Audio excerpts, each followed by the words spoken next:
금강유역 환경회의라는 단체고요. 금강유역은 전북, 충남, 충북, 또 대전, 세종 이렇게 5개 광역 시도가 행정구역으로 포함이 되는 유역인데 그 금강유역에 저희 금강유역 환경회의는 현재 51개 그 시민환경단체들이 회원단체로 활동을 하고 있어요. 그래서 금강유역 환경회의는 금강유역권의 시민환경단체들의 상설연대기구 역할을 하고 있는 거죠. 그래서 개별 단체들이 주로 좀 정책적으로 대응하기 어려운 금강유역 전반의 현안이라든지 또 환경부나 금강유역 환경청에 관련된 주요 정책 이슈나 이런 부분들을 조금 더 집중적으로 다룰 수 있도록 하기 위해서 금강유역 환경회의라는 좀 상설된 비영리 민간단체를 구성을 하게 된 거죠. 국가물관리위원회에서 금강 세계 보처리 관련돼서는 4대강 조사 평가단이나 아니면 금강유역 물관리위원회에서 제안을 했던 내용이 대부분 수용이 되는 걸로 확정이 됐는데요. 세종보 같은 경우엔 해체, 그리고 공주보는 부분 해체, 그리고 백제보는 상시 개방 이렇게 3가지로 확정이 되었고요. 관련되어서 지역 여건이라든지 또 자연성 회복 사업들의 성과들을 좀 보면서 구체적인 그 해체 방법이라든지 또 해체 시기라든지 또 행정적인 절차들은 앞으로 진행이 될 걸로 이렇게 보고 있습니다. 저희 시민단체 입장에서는 사실 아쉽죠. 왜냐하면 지금 현재 이 정부가 적어도 4대강 사업을 그 적폐 사업으로 규명을 했고 또 감사원도 그렇고 여러 경로를 통해서 이미 4대강 사업이 잘못된 사업이며 또 국민들의 입장에서도 여론 지형이 이 사업이 잘못됐기 때문에 보를 해체하는 것이 맞다라는 여론들이 더 많음에도 불구하고 이 정부 임기 내에서 보 최소한 1개 이상 정도를 즉각적으로 해체하지 못한 부분은 많이 아쉬움으로 남죠. 다만 보 해체 여부를 정확하게 국가의 주요 정책 방향으로 최종 확정을 했다는 데는 의미가 있다고 보는 거죠. 금강 모니터링은 정확하게 시작은 2011년도부터 했으니까요. 많이 이제 10년째 접어들었죠. 이명박 정부에서 추진을 한 이 4대강 사업, 특히 이제 금강도 그 사업의 어떤 그 자연환경 훼손을 벗어나질 못했는데 이 4대강 정비 사업이 이루어지고 나서 사업 당시에도 공사 초기에도 시민사회 영역이나 많은 국민들은 이 사업이 제대로 되지 않은 정말 국민들을 거의 사기에 가깝도록 기망하는 사업이다. 그리고 당초에 한반도 전체에 운하를 건설하려 했던 사실은 계획이었고 그런 부분들이 결국엔 금강의 다양한 물 환경 내지는 물 관리에서도 치명적인 영향을 분명히 미칠 수밖에 없다. 생태계까지. 공사가 끝나고 나서 그 내용들을 누군가는 좀 계속 지켜보고 정말 예상했던 폐해들이 발생을 하는 것인지 그리고 이명박 정부가 그렇게 주창을 했던 정말 그 귀에 달달하게 들렸던 4대강 사업을 하면 뭐가 좋다 하는 것들이 정말 제대로 맞는 것인지 이런 부분들을 정확하게 들여다볼 필요가 있었고 그래서 특히 그 금강에 이제 많은 유역을 포함하고 있는 충청남도에서도 먼저 이걸 모니터링하는 활동들을 좀 연구기관하고 수행을 할 준비를 하고 있었던 차였는데 저희 시민단체들의 입장에서는 기존의 이 관중심의 활동에만 머무르는 것보다는 적어도 금강이 이 4대강 공사 이후에 변화되는 모습을 시민들하고 좀 함께 자세하게 들여다보면서 시민들의 눈높이에서도 이 강이 어떻게 변화하는지를 좀 적극적으로 체증해내고 지역사회에 적극적으로 알리는 활동들을 좀 같이 하자.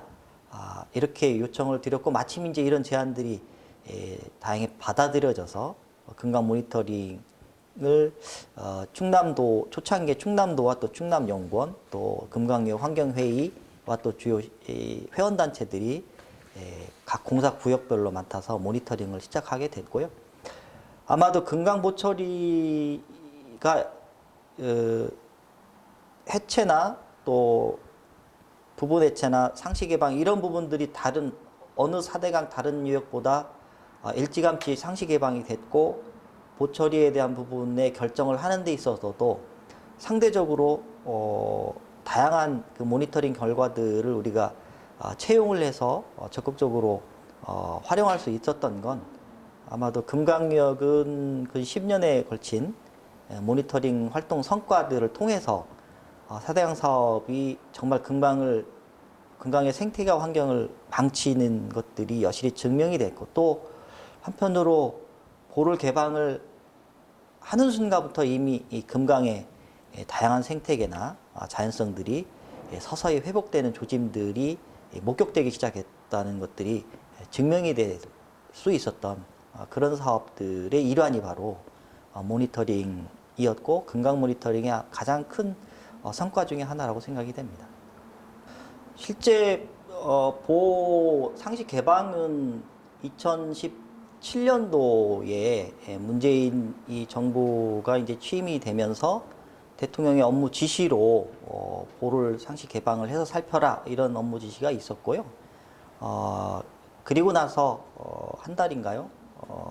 6월 1일부터 시작을 해서 세종보 또 뒤늦게 이제 공주보는 11월 달 정도에 들어서 본격적인 개방들이 이루어졌고 백제보도 그 이후에 농업용수 사용 여하에 맞춰서 탄력적으로 운영을 하면서 개방이 되어 왔죠. 지금 세종보하고 공주보는 완전 뭐 개방이 되어 있는 상태고요. 당시에는 뭐 물을 가둬놓고 막아놓으면 썩는 건 뭐 상식이었죠. 그리고 실제 금강의 보로 강물의 흐름이 이제 막히자마자 사실은 공사가 끝나고 나서 2012년도인가요?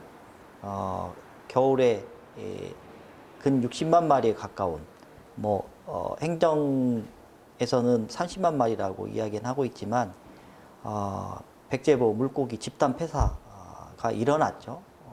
그리고 뭐 큰빛 이끼벌레를 비롯해서 또 깔따구를 비롯해서 다양한 정말 그 맑고 깨끗하게 흐르는 강물에서는 찾아볼 수 없는 이러한 그 오염수의 지표 생물들이 대거 나타나기 시작을 했고 또 물이 정체되다 보니까 녹조가 사실은 아주 창궐을 하게 되기도 했고 뭐 세정보 같은 경우에는 보가 가로막힘으로 인해서 물이 썩게 되고 주변 인근 마을 아파트 주민들로부터 악취 민원들이 제기가 되기도 했고요.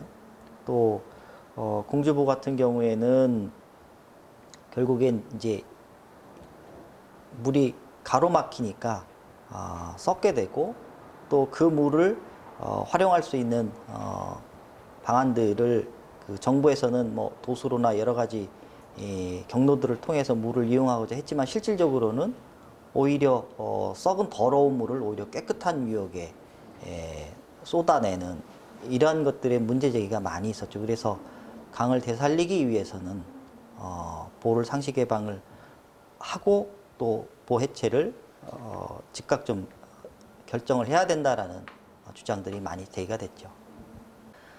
1, 2단계 모니터링 과정을 거치면서 특히 보 개방이 이루어지고 나서 한 2년 차 이제 들어오니까 실제 그 세종보나 공주보 상류에 창궐했던 녹조가 서서히 옅어지거나 또 없어지면서 나중에 결국엔 그 녹조의 영향이 백제보 아래 하류로 계속 내려갔고 실제 2018년도, 2019년도 요 사이에는 개방 초기에는 백제보 상류인 이제 공주보나 세종보의 녹조가 급격하게 저감되거나 녹조 발생 빈도가 줄어드는 반면에 오히려 금강 하구뚝 상류인 서천 지역 쪽, 뭐 길산천이나 단상천이나 지류하천까지 포함을 해서 오히려 상대적으로 녹조가 급격하게 늘어나고, 이를테면 상류에서 쏟아져 내려온 녹조들이 하구뚝에 가로막혀서 집중되는 그런 현상들이 벌어지면서 이 보개방으로만 사실은 금강의 자연성이나 생태계 복원이 이어질 수 없는 이유는 결국엔 금강이 바다로 통하지 않는 상황에서는 금강의 생태계 복원은 명확한 한계가 있는 것이다. 이런 부분들을 저희 단체들이 많이 느꼈죠. 아마도 하구에서 바라볼 수 있는 사안들이 뭐 단순하게 장마나 홍수기에 상류에서부터 유입되는 다량의 어떤 부유 물 이런 부분들보다도 사실은 개방이 되면서 오히려 하류의 수질 오염이나 또 녹조 발생이 좀 집중적으로 이루어지고 있었던 이런 부분들이 상시 개방이 되면서 명확하게 좀 증명이 됐던 게 사실은 모니터링을 하면서 저희가 관찰을 했던 내용이죠. 하구가 그 바다와 소통하지 못하고 단절되어 있기 때문에 그럴 수밖에 없죠, 그거는. 이 물관리 기본법이 제정이 되면서 주요 이념 중에 한 가지는, 기존에는 법률의 체계가 사실은 사람 중심으로 설정이 되어 있었다고 그러면 물관리 기본법의 조문상에도 정확하게 사람과 동식물들이 함께, 그리고 또 물 환경과 관련되어서는 우리 미래 후세대들도 이 물환경들을 제대로 이용할 수 있도록 뭔가 지속 가능성들을 염두에 두고 관리돼야 된다라는 내용이 담겨 있기 때문에 중요한 거고요.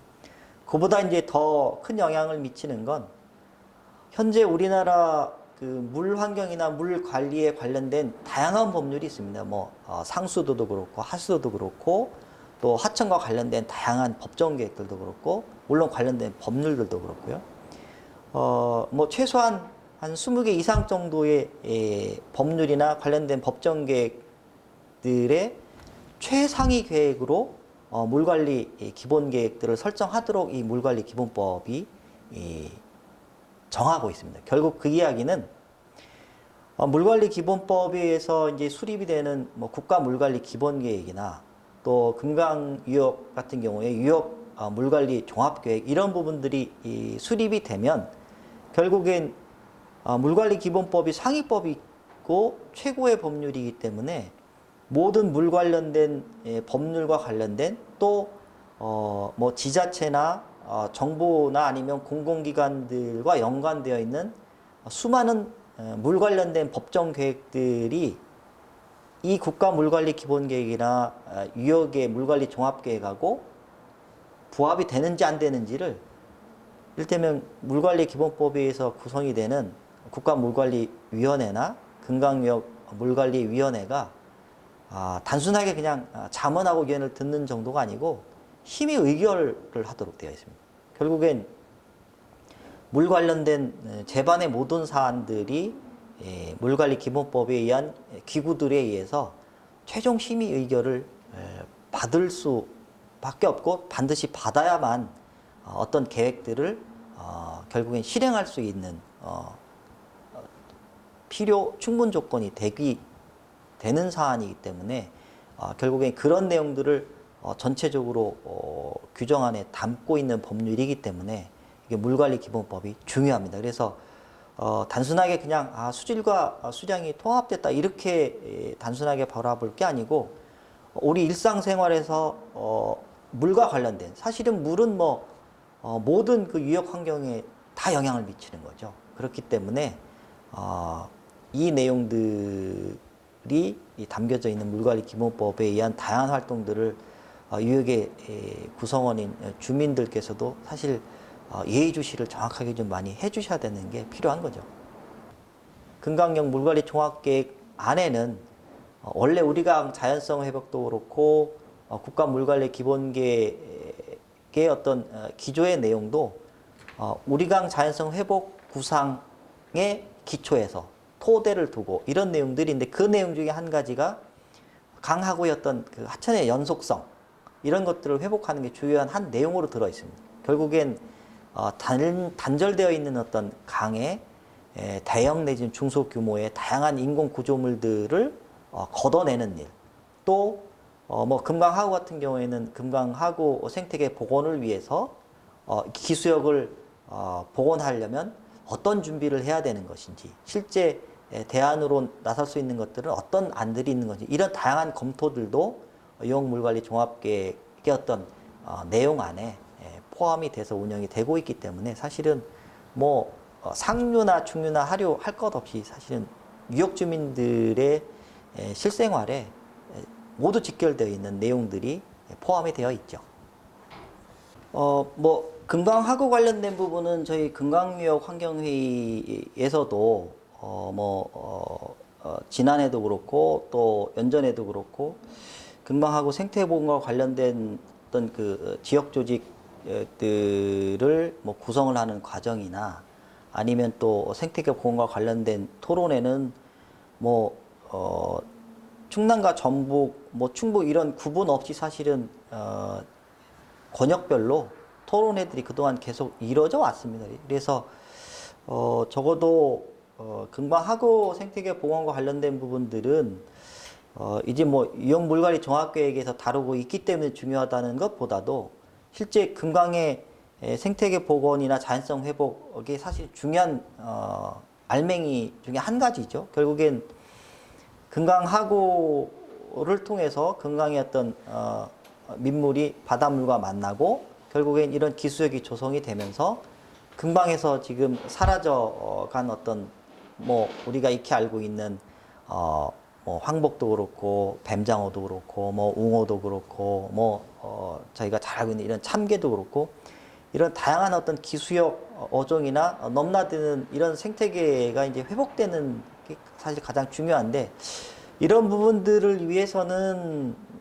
사실은 민간단체들은 이제 한 목소리를 내고 있고, 실제 조금 더 구체적인 방안들을 좀 가다듬기 위해서 저희 같은 경우는 이제 내부 어떤 TF팀 정도를 다시 이제 구성을 할 계획들을 좀 상의 중에 있는데, 적어도 저희가 이제 단체에서 입장에서 보는 바로는 적어도 유역 단위의 다양한 어떤 주요 전문가 그룹이라든지 적어도 시민사회 영역에서는 이게 금강하고와 관련된 어떤 논의 테이블에 정말 그 막힘이 없이 좀 같이 참여를 해야 되는 부분이 좀 하나 있고요. 또 한 가지는 다양한 그룹들의 입장들을 가지고 있는 분들이 사실은 또 살고 있는 지역은 또 서로 다 각기 다릅니다.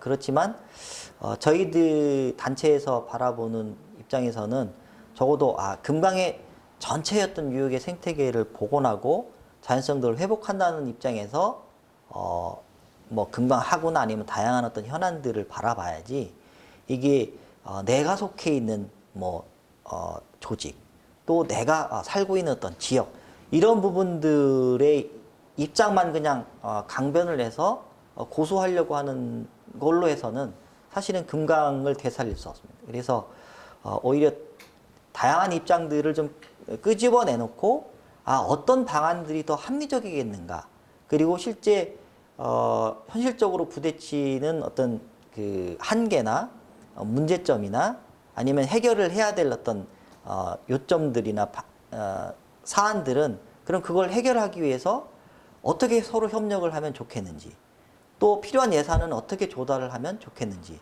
또 어떤 사업들을 구체적으로 우선순위를 정해가면서 검토하면 좋겠는지, 사실 그런 논의들이 먼저 선행이 돼야 되는 거죠. 이게 서로 네 탓이네 내 탓이네 이런 것들을 사실은 지속해서는 어느 누구도 해결할 수 없는 게 유역의 물 관련된 다양한 현안이죠. 그래서 금강유역 환경회의 같은 경우에는 그런 부분들을 좀 다양한 이야기들을 하실 수 있는 분들이 좀 뉴욕의 다양한 그룹이나 조직에서 또 기구에서 또 공공기관에서도 내놓고 함께 좀 토론할 수 있는 그런 자리를 좀 앞으로 계속 만들어갈 생각입니다. 뭐 충남도뿐만이 아니고 이 금강의 주요 현안은 이게 이를테면 상류 유역에 있는 이를테면 지역이나 권역이기 때문에 그 부분은 그냥 상류 유역에 해당하는 행정기관만 또 그 지역에 있는 단체만 해결해야 된다. 또 하류에 있는 기관이나 단체들은 하류에 관련된 현안만 해야 된다. 이렇게 저희는 활동을 하지 않습니다. 금강유역 환경회의는 뭐 상류에서부터 하류 전 유역에 걸친 단체들의 연대체다 보니까 금강의 전체를 보고 사실은 활동을 하고 있거든요. 그래서 저희 같은 경우에는 뭐 이게 어떤 행정기관이나 아니면 단체들하고도 마주 앉고 또 논의하고 협력할 준비가 이미 돼 있고요. 저희 내부에서도 이 부분과 관련돼서는 적어도 저희도 이제 유형물관리 종합계획들을 수립을 하고 있는 과정을 시작했기 때문에 가능하면 이제 저희 단체들이 또 염두에 두고 있는 물환경이나 물관리 정책들의 어떤 방향에 좀 부합되도록 유형물관리 종합계획이 수립됐으면 좋겠다 하는 의견들을 좀 계속 내려고 하고 있고요. 실제 그 내용 중에 금강하구와 관련된 이런 현안들도 필요한 목소리들을 계속 좀 전달을 하려고 준비를 앞으로 해 나갈 거고요. 그런 면에서 뭐 충남도도 그렇고 충북도도 그렇고 대전도 그렇고 또 전북도 그렇고 세종도 그렇고 어디든 필요한 협의를 좀 해 나가야 되겠다 하는 요청이 있으면 저희는 뭐 언제든지 요청에 응해서 저희가 함께 할 준비가 되어 있고요.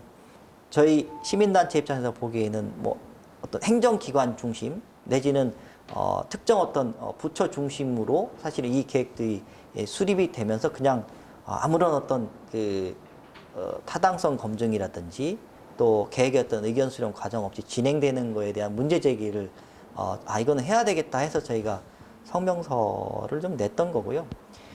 지역에서 이 부분들을 구체적으로 관련되어 있는 시군이나 주민들께서 어떻게 들여다보실지는 아마 세부적인 사업 계획이나 이런 내용들을 좀 저는 봐야 될 거라고 봅니다. 저희가 검토를 시작하면서 자료를 보니까 예를 들면 금난도 같은 경우에는 해양수산부의 토지더라고요. 아마 행정상의 주소는 군산시에 아마 2개의 번지수를 가진 걸로 저희가 확인을 했는데 그래서 이 금난도가 여의도에 한 0.7배 정도 되는 땅이라고 그러는데 과연 얼마나 될까? 공시지가 확인원을 저희가 일일이 한번 확인을 해보니까 거의 한 700억 원이 넘더라고요.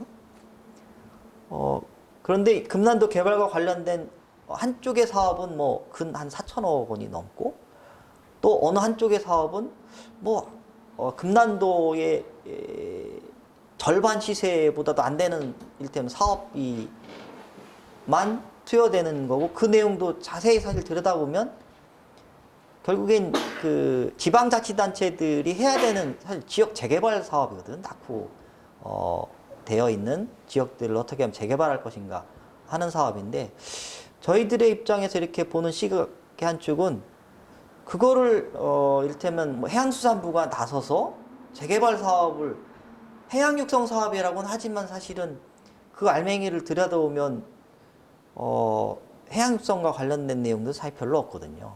그래서 그런 부분들은 이게 뭔가 좀 부적합한 부분인데 이런 부분들은 저희보다는 지역에 있는 지역 주민들이나 아니면 해당 시군에서 더 많이 잘 알겠죠. 그래서 그런 부분들까지는 저희가 비교할 수 있는 내용은 아니고 저희가 이제 들여다볼 수 있는 건 한계가 있고 또 구체적인 계획들의 내용상으로 보면 이게 민자 개발이 된다는 건데 상식적으로 민자 개발이 일반적으로 도심지 내의 재개발 사업이나 재건축 지역이나 아니면 어떤 민자 고속도로 건설하는 과정에서 이게 민자로 될 경우에 결국엔 그 토지나 관련된 부분의 소유주들하고의 아니면 세입자들 간의 어떤 다툼들이 많을 텐데, 금난도 같은 경우는 뭐 소유주의 어떤 다툼이나 세입자 이런 내용들을 들여다볼 게 아니죠. 이미 해양수산부가 그냥 소유주로 되어 있는 건데, 민간업자 입장에서야 이거 땅 짓고 헤엄치기 사업인 거죠. 결국엔 그런 사업들을 사실 수행해 나가는데 결국엔 그 악영향은 금강하구 연안 전체에 사실 미친다는 거죠. 결국엔 금강하구 연안의 생태계 복원이나 이런 부분들은 사실은 금강하구 연안의 이 뭐 군산항이라든지 서천항이라든지 뭐 예전에 장항이라든지 이런 부분들은 뭐 삼국시대 때부터 사실은 역사성이 있는 지역이잖아요.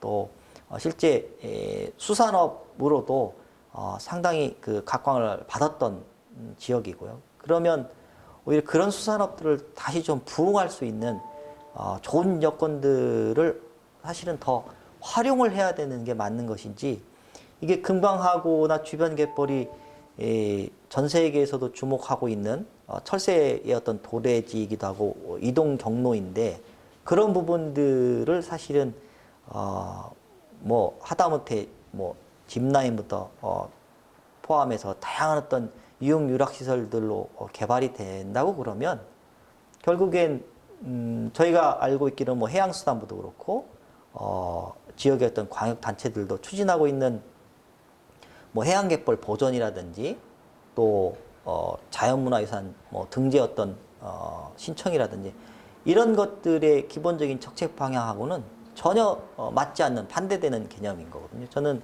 저희 단체도 이제 그런 부분들에 대해서 이거는 충분히 좀 신중하게 봐야 될 사안이다, 이렇게 이해를 하고 있는 거죠. 네.